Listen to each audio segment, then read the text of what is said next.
estar con ustedes en esta oportunidad a través de esta grabación en nuestra esquina apostólica. Y en esta oportunidad tenemos al apóstol Rubens de Matos Antonio, radicado en Brasil, brasileño, como podemos decir en nuestra América Latina, de pura cepa. Lo que llamaríamos, si fuera Pablo, él es brasileño de brasileños. Y, pero con un corazón mundial, un corazón verdaderamente apostólico.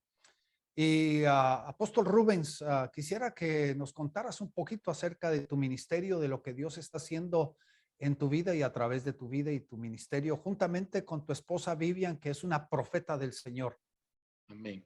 Bueno, Darío, qué gusto. Siempre una alegría poder estar con usted y compartir. Nosotros tenemos muchos años de caminada y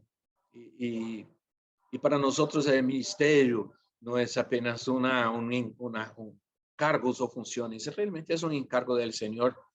Y nosotros vivimos en Guatemala casi 3 años y realmente nosotros vivimos un discipulado muy importante.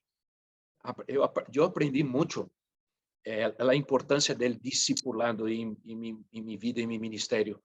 El discipulado siempre fue para mí una fuerza, siempre me dediqué mucho a discipular, por eso Dios nos dio la oportunidad de enviar gente a otros países, misioneros, levantar pastores, pastores jóvenes, muchos pastores hoy que están con nosotros, ellos se levantaron bajo a un ministerio ministerial, pero todo eso yo lo aprendí ahí, viviendo nuestra red apostólica en Guatemala en los años finales de los años 80 y el principio de los años 90, y después todos esos años juntos, recibiendo entrenamiento en Guatemala, en Costa Rica, en México, nos reuníamos y vimos cómo la obra se fue extendiendo.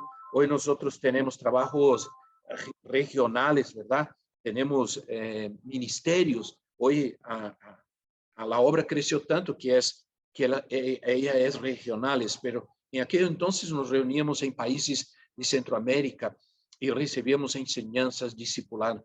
Eso fue muy importante para nuestra caminada, para nuestro camino ministerial, principalmente hacia el apostólico.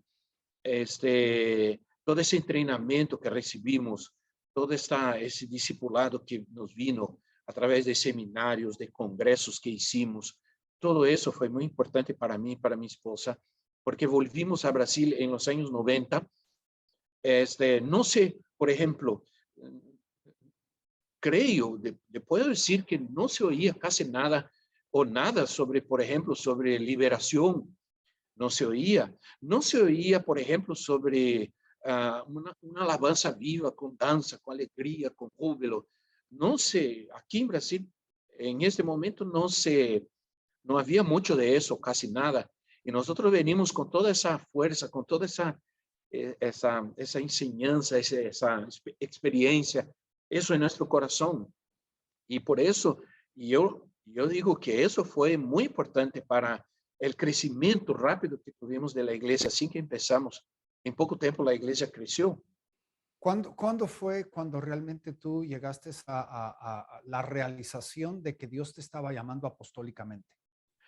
Bueno, fue a través, primero, de la sabiduría que tuvimos. Digo, tuvimos todos nosotros, nuestra red, ustedes tuvieron como líderes, de primero estudiar mucho sobre el ministerio apostólico para que nosotros no cayéramos en aquella cosa de entrar en la moda, porque hay la cosa también de hacer las cosas porque es una moda, y nosotros nunca entramos en eso. Nosotros estudiamos profundamente sobre 5 ministerios, cómo funciona, qué es, cuáles son las señales de un apóstol, de un profeta, de un evangelista, de un pastor, ¿verdad? Nosotros estudiamos, compreendimos profundamente sobre eso. Y hasta llegar al punto de que empezamos a reconocer el don.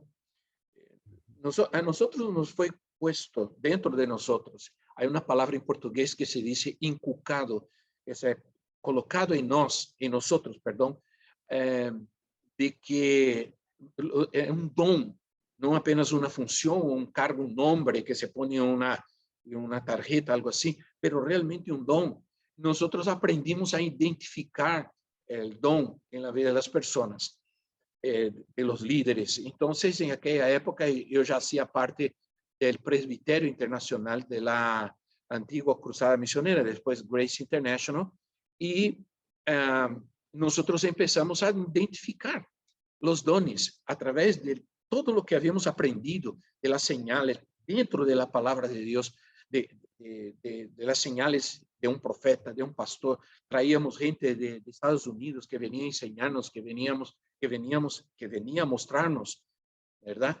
Y con el tiempo, la directiva, o digo, el propio presbiterio, reconoció en mí el ministerio apostólico. Entonces yo estaba preparando pastores, yo estaba abriendo iglesias, yo estaba ya en ese mover apostólico. Entonces, el presbiterio me llamó, nos tuvimos una reunión en Guatemala y dijo, nosotros vamos a separarlo y como apóstol. Y yo me acuerdo que yo ya resistí un poco, resistí bastante porque, y eso es importante hablar eso, porque no es algo que se autodenomina. Nunca me autodenominé apóstol, como muchos lo hacen. Eso es un error, yo creo. Nosotros no debemos nos autodenominar apóstol, así que otros reconozcan que somos, porque el apóstol significa aquel que es enviado.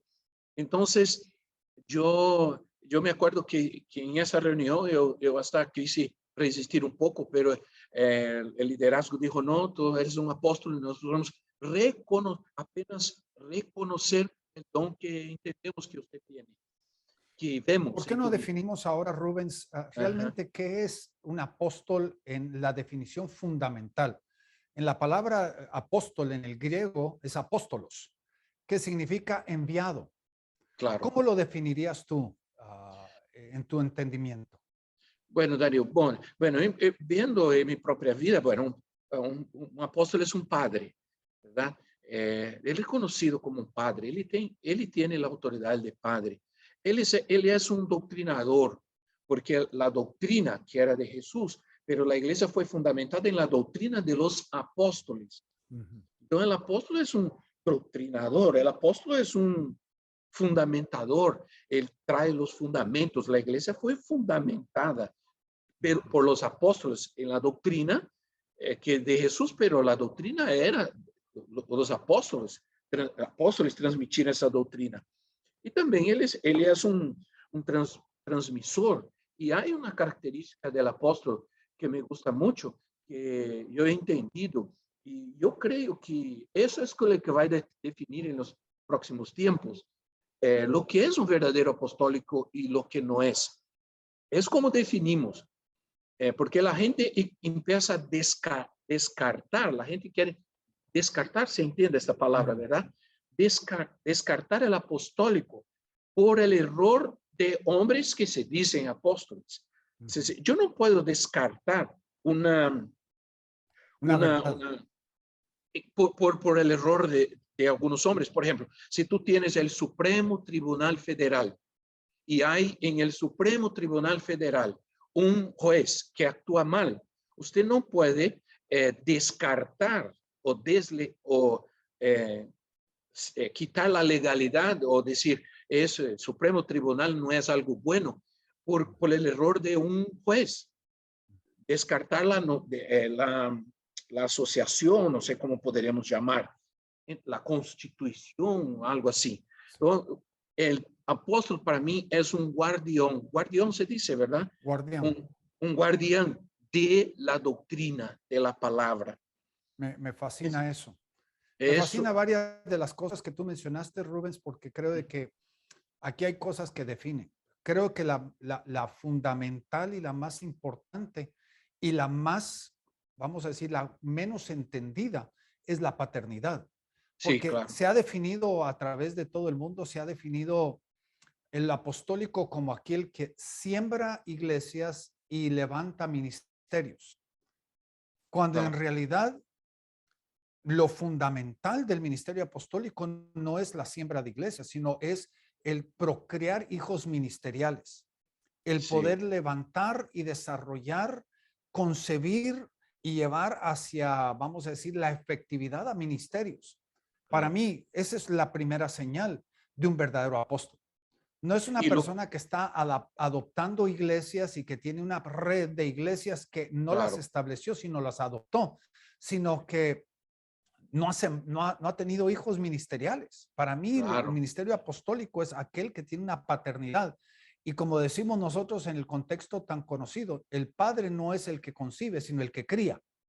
verdad, verdad. Y una cosa que me gusta mucho en eso, y con ustedes, yo vi y aprendí en esos años todos, la cuestión es que no, el apostólico no es una imposición, él es reconocimiento, usted reconoce eh, aquella paternidad en la vida de cada persona. Entonces, siempre me gustó trabajar así. Eh, lo que genera mucho más responsabilidad do que un apóstol que impone, que es jefe, que todos tienen que, y solo él es el apóstol, nadie más puede ser apóstol. Yo tengo, hay redes, por ejemplo, aquí en Brasil, que só hay un apóstol, só aquele é apóstolo, não há ninguno más, porque ele sigue com uma visão denominacional del presidente, del supervisor, y nosotros trabajamos con reconocimiento. La autoridad es reconocida. Ustedes siempre nos enseñaron que la autoridad se conquista, no se impone. Y siempre aprendimos sobre la diferencia entre autoridad y poder. Entonces, es un padre que es reconocido. Él tiene un corazón de padre y él conquista y le atrae a la gente por su corazón de padre. Es lo que transmite. Y eso me gusta mucho eso. Y también la cuestión de ser, de que el, el apóstol es un guardián de la doctrina, de la palabra. Me Porque es, fascina eso, Rubens, que es un guardián. ¿Por qué no nos dices por unos poquitos minutos qué realmente significa eso, guardián, para ti? entonces, porque no sé, estamos en diferentes países y cada país tiene su cultura y todo, pero nosotros estamos viendo que hay una relativización de la doctrina, tremendo. Estamos viviendo, hay mucho engaño y muchos falsos profetas y doctrinas equivocadas en la iglesia hoy. Y para que nuestra audiencia pueda entenderlo, porque el espíritu de este tiempo moderno se llama un espíritu relativista, y eso significa que todo Exacto, es relativo. No hay exacto. verdades absolutas, no hay verdades eternales. La verdad se acopla al momento y se acopla al tiempo en el cual estamos viviendo, y eso se llama relativismo. Dale. Exacto. Y nosotros estamos viendo que, por ejemplo, la cuestión de las ideologías, que todavía, por ejemplo, yo sé que Estados Unidos está muy fuerte, en otros países, por ejemplo, aquí en Brasil es terrible. Nosotros ya tenemos iglesias que están metidas completamente en ideologías, ideología de género y otros tipos de ideologías eh, que están atacando a la iglesia. Entonces, para mí, el apóstol hoy es muy importante porque aparte de ser un fundamentador, de ser un doctrinador, hoy él es un guardián, aquel que va a luchar, que va a trabajar para proteger la verdadera doctrina, la doctrina bíblica. Y esa responsabilidad va a caber al apóstol. Dentro del equipo ministerial, ele vai ter el pastor, ele vai ter um dom que le vai apoiar muito nesse sentido, que é o dom del mestre, del maestro, perdão, el dom del maestro, pero el apóstolo vai luchar, vai se levantar en los tiempos, en los últimos tiempos, como aquel que não solamente guarda, enseña, mas protege, guarda la sana doctrina del Senhor. Eu estou seguro disso, Deus me ha hablado muito isso. E eu estou estudando muito como apóstolo sobre todas essas enseñanças, sobre todas essas ideologias, profundamente estou estudando, compreender bem o que elas Sí, hablan, o que elas dizem, porque eu quero confrontá-las com a palavra para definitivamente. guardarnos la doctrina. Sí, hay que guardar la doctrina y pelearla porque si no, el enemigo va a traer el engaño y el engaño nos va a llevar a la destrucción. Bueno, Apóstol Rubens, gracias por estar con nosotros en esta grabación y compartir, abrir tu corazón hacia nosotros acerca del ministerio apostólico, y le damos gracias a todos los que nos han visto en esta en este video. Gracias por unirse con nosotros. Ok, Darío, gracias a usted también. Y como se dice aquí en Brasil, estamos juntos siempre.